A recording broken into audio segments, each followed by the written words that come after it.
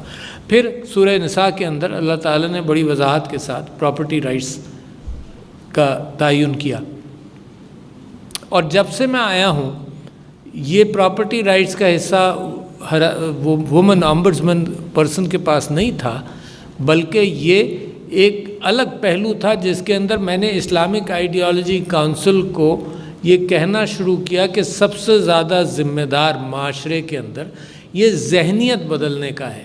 دیکھیں، قانون پاکستان جب سے بنا قانون موجود ہے، قانون موجود ہے، قانون کے اندر کوئی تبدیلی نہیں ہوئی، مگر پاکستان کے اندر اکثریت جگہوں پر وراثت نہیں دی جاتی، امپلیمنٹ نہیں ہو رہا تھا۔ تو یہ جو نیا قانون کا امپلیمنٹ کرنے کا طریقہ آیا، یہ تازہ ایڈیشن ہے، مگر اصول تو 1400 سال پرانا ہے نا۔ ہوا کیا اس اثنا میں؟ یہ اتنے صدیوں کے اندر کیا ہوا؟ اور یہ صرف مسلمانوں کیا نہیں ہوا، آج سے 300 سال پہلے تو خاص طور پر میں کہہ سکتا ہوں ساری دنیا میں عورتوں کے خواتین غصب کیے گئے، ساری دنیا میں۔ مغرب میں تو تھے بھی نہیں، مغرب میں تو میں بار بار کوٹ کرتا ہوں کہ 20ویں صدی کی پہلی دہائی تک عورت جو تھی وہ اپنے خاوند کی جائیداد تھی، اس کی عورت کی جو جائیداد تھی وہ خاوند کی جائیداد تھی، عورت کی جو آمدنی تھی وہ خاوند کی آمدنی کہلاتی تھی۔ یہ 20ویں صدی کی پہلی دہائی تک سارے مغرب کے اندر یہ قانون تھا، مگر اب آپ یہ دیکھیے کہ اسلام کے اندر تو نہیں تھا، مگر پریکٹس ہماری بھی وہی تھی، اس خطے کے اندر بھی وہی پریکٹس تھی کہ ہم اسلامی قانون کے اعتبار سے عورت کو وراثت نہیں دیتے تھے۔ تو ایک تو یہ چیز، دوسری چیز یہ کہ عورت کو کمزور فزیکلی سمجھا گیا، مگر ایک بڑی تبدیلی آئی ہے دنیا کے اندر کہ فزیکل لیبر سے آہستہ آہستہ اب انٹلیکچول معاشرے کے اندر کوئی پروپورشن آف لیبر اگر سوچا جائے تو پہلے اگر 80% یا 90% فزیکل لیبر تھی، اب معاشرے کے اندر شاید 40-50% فزیکل لیبر ہے، اور انٹلیکچول لیبر جس کا تعلق اچھی تعلیم سے ہے، یہ پروپورشن بڑھتا جا رہا ہے۔ اچھا، جب یہ پروپورشن بڑھنے لگا تو اس کا مطلب یہ کہ سارے جنس، اگر فزیکل اعتبار سے مرد زیادہ تگڑا عام طور پر ہوتا ہے تو ذہنی اعتبار سے سب برابر ہیں، تو لہٰذا عورت کے لیے وہ ایک اپارچونٹی کھلنی شروع ہوئی ہے پچھلے 100 سال کے اندر، اور بڑھتی جا رہی ہے جب انٹلیکچول لیبر کا حصہ بڑھ جائے گا۔ تو جب عورت کام پر لگے تو اب اس کو معاشرے کے تعصبات سے گزرنا پڑتا ہے۔ میں چیلنج کرتا ہوں اس محفل میں کوئی عورت ایسی نہیں ہوگی جو مجھے یا اپنے دل میں مجھے نہ بتائے، اپنے دل میں اس کا قصہ کوئی ہراسمنٹ کا نہ ہو۔ چیلنج کرتا ہوں، میں معاشرہ جانتا ہوں، میں معاشرے کو میں بھی دیکھتا ہوں، آپ بھی دیکھتے ہیں۔ اچھا، تو اگر یہ کیفیت ہے تو یہ معاشرے کے اندر ہر گھر کے اندر تو پولیس والا نہیں ہوگا نا، ہر گھر کے اندر قانون کی پہنچ تو نہیں ہوگی۔ لہٰذا ہماری کوشش ایک تو یہ ہے کہ یقیناً قانون کی ضرورت ہے، مگر میں ایک مثال آپ کو دینا چاہتا ہوں کہ اگر کوئی جرم کوئی نہ کرے یا کسی برائی کی طرف نہ جائے، کوئی قانون کی خلاف ورزی نہ کرے، تو 5-6 امکانات ہیں۔ سب سے پہلا امکان کہ کوئی قانون ہے یا نہیں ہے، جیسے عورت کی وراثت کا قانون تھا، قانون ہے یا نہیں ہے؟ پہلی بات تو یہ قانون ہے یا نہیں ہے۔ دوسری بات یہ ہے کہ قانون کیا کاغذ کا ٹکڑا ہے یا قانون امپلیمنٹ بھی ہوتا ہے؟ بہت سارے قوانین بھرے ہوئے ہیں ہمارے ہاں دنیا میں جو قانون کاغذ پر ہیں مگر معاشرہ ان کو فالو نہیں کرتا، تو قانون کا امپلیمنٹ ہونا ضروری ہوا دوسری چیز۔ تیسری چیز یہ کہ اگر قانون امپلیمنٹ ہوتا ہے تو آدمی پکڑا جاتا ہے نہیں پکڑا جاتا؟ بہت سارے معاشروں کے اندر چوری چکاری یہ سب کچھ چلتی رہتی ہے کہ آدمی پکڑا نہیں جائے گا۔ مجھے آج تک یاد ہے کہ ایک صاحب ایک زمانے میں پیلی ٹیکسیز کا قصہ ہوا تو میرے ایک دوست نے کہا کہ مرسیڈیز 6 گاڑیاں خرید سکتے تھے پیلی ٹیکسی کے طور پر، اور اگر وہ 8-10 لاکھ کی مارکیٹ میں تھی، اس زمانے میں 2 لاکھ کی پیلی ٹیکسی میں ملتی. کہنے لگے ٹیکسی خرید لیتے ہیں. میں نے کہا کیا کریں گے؟ کہنے لگا رکھیں گے، 2 لاکھ روپے میں سستی مل جائے گی. میں نے کہا پھر کیا ہوگا؟ میں نے کہا میں تو بڑا شرماؤں گا اس میں پیلی ٹیکسی چلاتے ہوئے کہ اپنے ایک اچھے خاصی گاڑی چلاتے پیلی ٹیکسی چلانے لگے آپ کی مرسڈیز ہے. کہنے لگا ڈاکٹر صاحب 2 سال میں یہ قانون وانون کے سائڈ سے راستے مل جائیں گے، پھر ہم رنگ لگ کر کے پھر نکال لیں گے باہر. یہ صحیح کہانی آپ کو سنا رہا ہوں. اس کو 5 لوگ مل گئے، 6ٹھا نہیں ملا. مجھ جیسا آدمی نہیں ملا. مگر قانون پھر امپلیمنٹ بھی ہوتا ہے، نہیں ہوتا نا، قانون تو تھا. اچھا، چوتھی چیز یہ ہے کہ پھر جزا اور سزا ملتی ہے نہیں.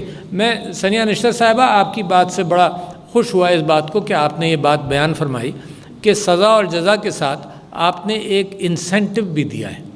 اور انسینٹو یہ دیا ہے کہ عورت بچی کاؤنٹ ہو، اور بچی کو تعلیم کے حوالے سے انسینٹو ملا، ماں کو اس گھر کو کہ بچی کو پڑھائی کی طرف لائے.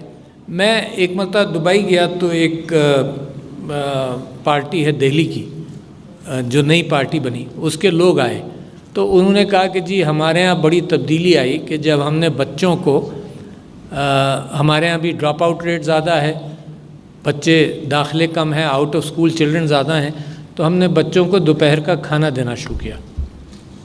تو نتیجہ یہ ہوا کہ بچے بڑھ گئے.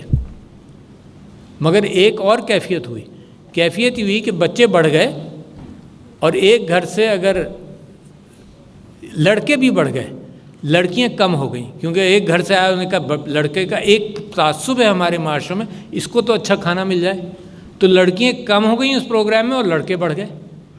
تو اس کے عجیب کیفیتیں پیدا ہو جاتی ہیں جب معاشرے کے اندر ایک کیفیت ہو کہ جس کے اندر مرد کو پریفرنس دی جائے اور عورت کو نہیں دی جائے. تو میں آپ سے یہ کہہ رہا تھا کہ سزا اور جزا، مگر اس سے بڑھ کر ایک چیز اور ہے جو میں اسٹیمولیٹ کرنا چاہتا ہوں آپ سے، جو بات کر رہا ہوں وہ یہ کہ معاشرہ کیا کر رہا ہے. میں نہیں، اگر یہاں یہ عورتیں بیٹھی ہیں جن کے متعلق میں یہ کہہ رہا ہوں کہ تقریباً سب کو کہیں نہ کہیں ہراساں کیا گیا ہوگا، تو معاشرہ کیا کہہ رہا ہے؟ معاشرہ کیا صرف ہراسمنٹ کر رہا ہے؟ یہ معاشرہ روک بھی رہا ہے. تو یہ جو رکاوٹ ہے یہ تو دل سے نکلے گی، یہ قانون سے نہیں نکلے گی، یہ دل سے نکلے گی. اچھا، اور دل سے کیسے نکلے گی؟ کبھی مذہب سے نکلے گی. تو دیکھیں، جب میں کوئی بات کرتا ہوں تو میں سارے ٹولز استعمال کرنا چاہتا ہوں. کسی بچے کو میں کوئی لالچ دوں گا، کوئی یہ کہوں گا کہ تمہیں یہ ٹافی مل جائے گی، تم یہ اچھا کام کر لو، پڑھائی کر لو، کسی کو شاباش دوں گا، کسی پر سختی کروں گا. یہ ہر اینگل سے انسان کے ذہن کے اندر راستہ تلاش کرتا ہے آدمی. تو لہٰذا جو مذہب کا اینگل ہے وہ بڑا مضبوط ہے. میں نے 4تھے نمبر پر آپ کے سامنے رکھا، حالانکہ جہاں پر یہ لاگو ہے تو یہ ٹاپ ہے، کیونکہ یہ اندر سے آدمی اپنے آپ کو ڈسپلن کرتا ہے. 5ویں پھر میں آپ سے کہتا ہوں معاشرہ. مذہب ہو گیا، پھر معاشرہ. معاشرے کی ریت کیا ہے؟ اگر معاشرے میں کرپشن ایکسیپٹیبل ہے، اگر معاشرے میں ہراسمنٹ ایکسیپٹیبل ہے، اور اگر معاشرے میں عورت کو جائیداد نہ دینا ایکسیپٹیبل ہے، تو معاشرے میں یہی ہوتا رہے گا اور یہی ہو رہا ہے. تو لہٰذا وہ معاشرہ جو اس چیز کو قبول کرتا ہے، ایکسیپٹ کرتا ہے، لوگوں کا بائیکاٹ نہیں کرتا، لوگوں کو خراب نظر سے نہیں دیکھتا، اس معاشرے کے اندر پھر پولیس کا سہارا زیادہ لینا پڑے گا. مگر ایک بدلتی ہوئی اور ابھرتی ہوئی قوم کو کوئی پیسہ نہیں لگتا اس بات کے اندر کہ اس کا مزاج بدلا جائے، اس کی اپنی سوچ بدلی جائے. پیسہ اس میں نہیں لگتا، مگر ایک قیادت چاہیے آپ جیسے لوگوں کی، ایک پرچار چاہیے اس بات کا، جس کے اندر آپ نے خود ذکر کیا یہاں پر کہ ٹیلی ویژن، میڈیا، یہ ٹیلی ویژن ایک انڈسٹری بن گئی ہے جو انٹرٹینمنٹ کی ہے، جس کے اندر ساری چیزیں چل جاتی ہیں، جس میں ریٹنگ زیادہ ہوتی ہے وہ چل جاتی ہے. مگر کوئی ذمہ داری بھی تو ہے. میں یہاں کھڑا ہو کر بہت سارے کام کر سکتا ہوں، مگر میری ذمہ داری بھی تو ہے کہ معاشرے کو ایڈریس بھی تو کروں. تو یہ انٹرٹینمنٹ انڈسٹری کی ایک ذمہ داری یہ ہے. لوگ بعض یہ کہتے ہیں کہ جی ہم نے تو صرف معاشرے کی حقیقت دکھانی ہے، جیسی گندی ہے جیسی اچھی ہے، ہمیں اس سے کوئی سروکار نہیں. یہ ہے معاشرے کی حقیقت. مگر اتنی ہی خوبصورت حقیقت آپ اپنے بچوں کو دکھانے کے لیے تیار نہیں ہوتے. جب بچوں کو آپ سارے دن جب ان سے گفتگو کرتے ہیں تو آپ گندی چیزوں سے بچا کر اچھی چیزوں کا پرچار کرتے ہیں اپنے گھر میں. اور جس چیز کا حکومت نے لائسنس دیا ہے، معاشرے نے ٹیلی ویژن والوں کو لائسنس دیا ہے کہ ہمارے گھر میں انٹرٹینمنٹ ہم کو دکھاؤ، وہ اس بات کا اس کے اوپر اپنے اوپر کوئی کنٹرول نہیں ہے. اور جہاں آپ کچھ کرنے جائیں تو وہ کہتے ہیں جی ہمیں تو ہاتھ مت لگاؤ، ہم تو خود اپنے آپ کو کنٹرول کریں گے. تو ان کو میں انکریج کرنا چاہتا ہوں. آپ کے ڈرامہ سیریلز جس میں عورتوں کے خلاف وائلنس دکھایا جاتا ہے، یہ ایک نارم بن جاتا ہے. میں ہمیشہ یہ سوچتا تھا کہ جن گھروں کے اندر وائلنس ہوتا ہے ان گھروں کے اندر وائلنس پرپیٹریٹ ہوتا ہے تھرو جنریشنز، کیونکہ وہ دیکھ لیتے ہیں. یہی میں سمجھتا ہوں کہ اگر ڈراموں کے اندر یہ نارم بن جائے کہ خاندان اور گھر ٹوٹ رہا ہے، اور یہ نارم بن جائے کہ وائلنس ہوتا ہے، تو ان گھروں کے اندر وائلنس ایکسیپٹیبل ہونے لگتا ہے. تو لہٰذا جہاں پرچار کرنے کی ضرورت ہے، معاشرے کو تبدیل کرنے کی ضرورت ہے، اس کے اندر یہ بہت ضروری ہے کہ ٹیلی ویژن کا بھی رول ہو. ہر ہتھیار ہمیں استعمال کرنا چاہیے. تعلیم کا رول ہو. عورت کی ترقی کے اندر 3-4 چیزیں بڑی اہم ہیں. ایک، اس کی صحت، اس کی فریکوینٹ پریگننسیز جو معاملے کو، اس کی صحت کو خراب کرتی ہیں، میل نیوٹریشن بڑھاتی ہیں، وہ مجھے الگ غم ہے. یعنی ہر چیز کے اعتبار سے ہم کو ہر چیز ایڈریس کرنی ہے. ہمارے یہاں فیشن ہو گیا جناب، بریسٹ فیڈنگ نہیں ہوتی، باٹل فیڈنگ شروع ہو گئی. یعنی جب سے انسان پیدا ہوا، جب سے وہ بریسٹ فیڈنگ کرتا آیا، اس زمانے میں آ کر مارکیٹنگ کمپنیز نے اور سوسائٹی نے سمجھا نہیں انفنٹ فیڈنگ فارمولا آ گئے، یہ کرو. تو ہم نے وی انلرنڈ دا پروسیس، جو نیچرل پروسیسز ہے اس سے ہٹ گئے. اب ہمارے یہاں میل نیوٹریشن ہے، سٹنٹنگ ہے. تو میں آپ سے یہ کہہ رہا تھا کہ عورت کے مقام کے لیے ضروری ہے مقام کہ صحت اس کی اچھی ہو. دوسرا، معاشرے کے اندر اکاموڈیٹو کیفیت ہو کہ اگر وہ جاب پر ہے تو عورت کے اعتبار سے کوئی جاب ہو سکے. کل ہی میں کسی کی خاتون کی کہانی سن رہا تھا، بڑے نارملی وہ مجھ کو سنا رہی تھی کہ جی وہ تو فل ٹائم جاب ہے، تو لہٰذا میں تو فیملی کو بھی وقت دینا چاہتی ہوں، تو کوئی گنجائش نہیں ہے. کیوں گنجائش نہیں؟ گنجائش اب معاشرے کے اندر پیدا کرنی چاہیے. اور آج کل ایڈورٹیزمنٹس بڑے اچھے آ رہے ہیں جو مجھے خوشی ہوئی، بینکوں کے ایڈورٹیزمنٹس خاص طور پر، کہ we are an equal opportunity employer. ہم چاہتے ہیں کہ عورتیں اور ڈفرینٹلی ایبلڈ لوگ اور مائنورٹیز اپلائی کریں. تو کم سے کم ایک پرو ایکٹیو کیفیت ہے. تو خیر، coming back to the harassment issue, میں یہ کہنا چاہتا ہوں کہ میں خود پریشان ہوا.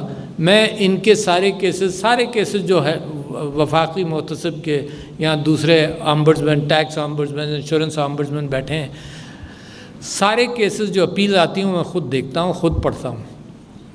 اب ایک ہراسمنٹ کا کیس، میں ایک مثال دے رہا ہوں. ایک ہراسمنٹ کا کیس آیا اور میں نے کہا کہ جی اس کو میں خود سننا چاہوں گا. انہوں نے کہا جی بالکل آپ سنیں. مجھے شرم جب آئی جب مجھ سے یہ کہا گیا کہ نہیں جی آپ کو، میں نے کہا کہ خاتون کو پہلے سن لوں گا، جو اس کو ہراساں کر رہا ہے اس کو بعد میں سن لوں گا، الگ سن لوں گا. انہوں نے کہا نہیں جی یہ نہیں ہو، قانون یہ کہتا ہے کہ آمنے سامنے بٹھائیں. مجھے خود شرم آئی اس بات کے اوپر کہ وہ عورت جو ہراساں کیا کسی آدمی نے، اس کو پھر میں یہ تیسری چوتھی مرتبہ کر رہا ہوں گا. پہلے کشملا صاحبہ کے یہاں شاید آمنے سامنے بات ہوئی ہو، میں دوبارہ اس کو یہاں پر آمنا سامنا کرا رہا ہوں. عورتیں شرماتی ہیں. یہ جو میری گفتگو ہے وہ یہ ہے کہ لوگوں تک یہ بات پہنچے کہ یہاں بھی تم پروٹیکٹڈ ہوگی. اور عورت گھبراتی اس بات سے ہے کہ میں جاؤں گی، میرا معاملہ حل ہو نہ ہو، میں تو معاشرہ مجھے اور مزید تعصب کی نظر سے دیکھنے لگے گا. تو یہ جب تک اس کو ایشورنس نہیں ہوگا کہ شی از ویل پروٹیکٹڈ، تو یہ جو یہاں خواتین بیٹھی ہیں جن کے متعلق میں تیسری مرتبہ اب یہ کہہ رہا ہوں کہ must have been harassed in life, تو عورت آئے گی کیسے؟ صرف 1500 اگر آئیں پچھلے سال میں، تو دیٹ مینز عورتوں کو کانفیڈنس نہیں ہے ابھی تک کہ آئیں. مگر ایک راستہ آپ کا ایک اچھا کھلا ہے کہ عورتوں کی پراپرٹی کے اعتبار سے، اور پچھلے ہی دنوں مجھے اس بات کا زیادہ علم ہوا جب فروغ نسیم صاحب کے ساتھ بیٹھ کر ہم بات کر رہے تھے، تو اس بات کا زیادہ علم ہوا کہ یہ پراپرٹی انہیریٹنس پراپرٹی کی واحد بات نہیں ہے، یہ ہر پراپرٹی کی بات ہے. یعنی اگر انہیریٹڈ پراپرٹی ہے یا اس کی اپنی پراپرٹی ہے، اگر اس پر کوئی قابض ہے تو یہ محتسب اس کو آزاد کرا سکتا ہے. عورت کے لیے یہ اسپیسیفک قانون ہے. کبھی پرو ایکٹیو قانون بننے چاہیے نا. پرو ایکٹیو کا مطلب کہ یہ دبی ہوئی ہے, پسی ہوئی ہے, اس کو سہولت دینا, اس کی مدد کرنا زیادہ ضروری ہے. ثانیہ نشتر صاحبہ نے کہا کہ ہم نے ہر پروگرام کے اندر 50% پلس کی بات کی, نہیں کر سکے ہو تو تلاش کر کے لاؤ. تو لہٰذا یہ قانون جو ہے یہ پرو ایکٹیو انداز سے عورت کو آگے لاتا ہے. میں یہ اچھی بات ہے کہ پچھلے چند سالوں کے اندر عورتوں کی ہراسمنٹ کے ایشوز جو ہیں وہ میڈیا اچھی طرح سے اٹھاتا ہے. کل پرسوں میں نے اور آپ نے دیکھا کہ ایک IBA کا بھی انسیڈنٹ ہے. میں اس کے اوپر کوئی اوپینین نہیں دوں گا کیونکہ واقعی لوگوں کے لیے یہ کیفیت ہے کہ اس کا کیا ہونا چاہیے. تو لہٰذا مگر کہ بات اٹھی تو کہ عورت کو کہیں ہراساں کیا گیا. ٹرانسپورٹ کے اندر, بسز کے اندر, جب وہ گاڑیاں چلاتی ہیں, جب اسکوٹر چلاتی ہیں, جب ہر جگہ پر اپنے جاب میں اس کو ہراساں کیا جاتا ہے. اور میں یہ سمجھتا ہوں کہ یہ زمانہ اب بدلنا چاہیے. میں نے جیسے آپ سے کہا کہ اس کو انسان کو اور معاشرے کو بدلنے میں محنت درکار ہے, پیسے کی ضرورت نہیں ہے. ہم نے اس پراپرٹی کے لیے اس سے قبل ہی کہ یہ قانون بنا, ہم نے اسلامک آئیڈیالوجی کونسل کے ساتھ یہ طے کیا تھا کہ ہر کوئی پوسٹر بنے. اس میں لاء منسٹری ہماری مدد کر رہی تھی, اب یہاں سے بھی مدد ہوگی. لاء منسٹری مدد کر رہی تھی کہ یہ جو قانون ہے اس کو ٹرانسلیٹ کیا جائے اور ہر مسجد میں یہ پوسٹر لگایا جائے. پچھلے دنوں بلوچستان ہائی کورٹ نے بڑا اچھا فیصلہ دیا اور انہوں نے یہ کہا کہ عورت اپنے نام پراپرٹی اپنی جب تک اس کے نام اس کی انہیریٹڈ پراپرٹی ٹرانسفر نہیں ہوگی وہ کسی کو ہبہ نہیں کر سکتی. اور لاہور کے اندر جو گفتگو ہو رہی تھی اس کے اندر گورنر صاحب نے یہ بات بتائی کہ وہاں انگلینڈ کے اندر کوئی آفیشل تھا جو یہ پراپرٹی گفٹس وغیرہ کے حوالے سے ڈیل کرتا تھا. تو اس کا کہنا یہ تھا کہ کیا بات ہے کہ پاکستان میں صرف عورتیں ہی اپنے بھائیوں کو گفٹ کرنے آتی ہیں, بھائی کوئی عورت کے نام گفٹ نہیں کرتا. ایک انوکھا سوال. بھئی اگر گفٹ ہے تو یہ سب کے لیے کیوں؟ بھائی کو محبت نہیں آتی کہ عورت کے نام گفٹ کر دے اپنی بہن کے نام؟ تو یہ ایکسپلائٹیشن ہے معاشرے کا, اس کو پہچانیے. یہ کلچر نہیں ہے, یہ کلچر ہے, مذہب نہیں ہے. اس کلچر کو بدلنا پڑے گا. اور میں خیر اس کی وضاحت نہیں کروں گا کہ کتنا عام ہے کیونکہ یہ بھی اچھا. اور یہ بھی ذہن میں رکھیے کہ ہم کسی دوسرے کے لیے نہیں کر رہے. اگر مغرب کی دنیا ہماری طرف دیکھ رہی ہے, دیکھا کرے, یہ تو ہمارا اپنا کام ہے. اس کو یہ دیکھ لیجئے, یہ سمجھ لیجئے, یہ پاکستان کا اپنا کام, کسی سے کوئی تعلق نہیں. ہمیں جب تک عورت پروٹیکٹڈ نہیں ہوگی ہم نبی صلی اللہ علیہ وسلم کی وراثت کے حوالے سے جواب دیں ہیں. اور آئی ریپیٹ واقعہ کہ حضرت عمر سے کسی نے پوچھا کہ کیا ریاست مدینہ سیکیورٹی کے اعتبار سے تمہارے ذہن میں کیا بات ہے؟ تو انہوں نے یہ کہا کہ ایک عورت زیور سے لدی ہو, یمن سے نکلے اور عجم تک جائے, یعنی شمال سعودی پیننسولا کا, اور وہ یہ محسوس کرے کہ وہ سیف ہے. اچھا یہ 1400 سال پہلے کی بات ہے اور ہم نے وہ زوال دیکھا اپنے یہاں ایسا ویسا کہ ہم بالکل اس کے الٹ چلنے لگے. یہ مینار پاکستان کا واقعہ کتنا تکلیف دہ, ویڈیوز بنتی رہیں, کوئی روکنے والے وہاں نہیں تھے. تو یہ معاشرہ جو ہے اس کو اپنے اندر اپنے گریبان میں جھانک کر دیکھنا چاہیے کہ یہ ایسے واقعات نہیں ہوں.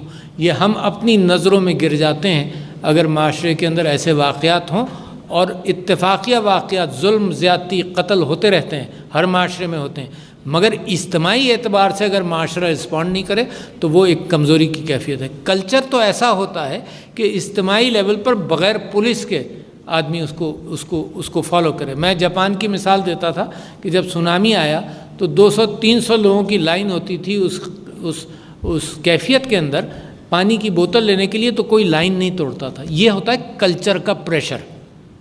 تو مذہب, کلچر, قانون کا اطلاق, اور اطلاق کے ساتھ سزا اور جزا, یہ سب چیزیں ضروری ہیں. اور معاشرے کی آگہی ضروری ہے. معاشرے کی آگہی کہ کیا تمہارے حقوق ہیں, جس کو کشملہ طارق صاحبہ نے اور آپ سب لوگوں نے یہاں بیان فرمایا کہ کیا تمہارے حقوق ہیں, ان کو پہچانو. اور یہ بھی جان لو کہ تمہارے حقوق کو طاقت دینے کے لیے، تمہارے حقوق کو پروٹیکشن دینے کے لیے گورنمنٹ کے ادارے موجود ہیں. اور میں یہ سمجھتا ہوں کہ یہ جو پروگرام آپ نے کیا اور جو لاہور میں کیا، میں بڑا شکریہ ادا کرتا ہوں کہ لاہور میں بھی کیا. اس کے ذریعے ان خواتین کو تو شاید سب کچھ معلوم ہوگا، مگر اس کے ذریعے، ٹیلی ویژن کے ذریعے جتنے آپ اچھے فیصلے کریں گے، محتسبین کو میں بار بار کہتا ہوں، وہ آپ کا ٹی وی شاٹ بنتا ہے، اپنے آپ ہی بنتا ہے، خبر بنتی ہے، اخبار میں آتا ہے کہ آپ نے کسی مظلوم عورت کے لیے اتنا بڑا کام کر دیا. یہ روزانہ کی خبر ہے. تو انشاءاللہ مجھے امید ہے کہ انصاف پر مبنی معاشرہ ترقی کرتا ہے، ذرائع پر مبنی نہیں کہ نیچرل ریسورسز کہیں ہوں، اس پر ترقی نہیں کرتا. انصاف پر مبنی معاشرہ ترقی کرتا ہے. اور ویسا ہی معاشرہ انشاءاللہ آپ سب لوگوں کی محنت کے ساتھ اور آپ سب لوگوں کی اگر ملک کے اندر آگہی پیدا کر دیں تو ہم سب کی کوششوں سے ایک انصاف پر مبنی معاشرہ پاکستان کا مستقبل ہے. شکریہ خواتین و حضرات. السلام علیکم.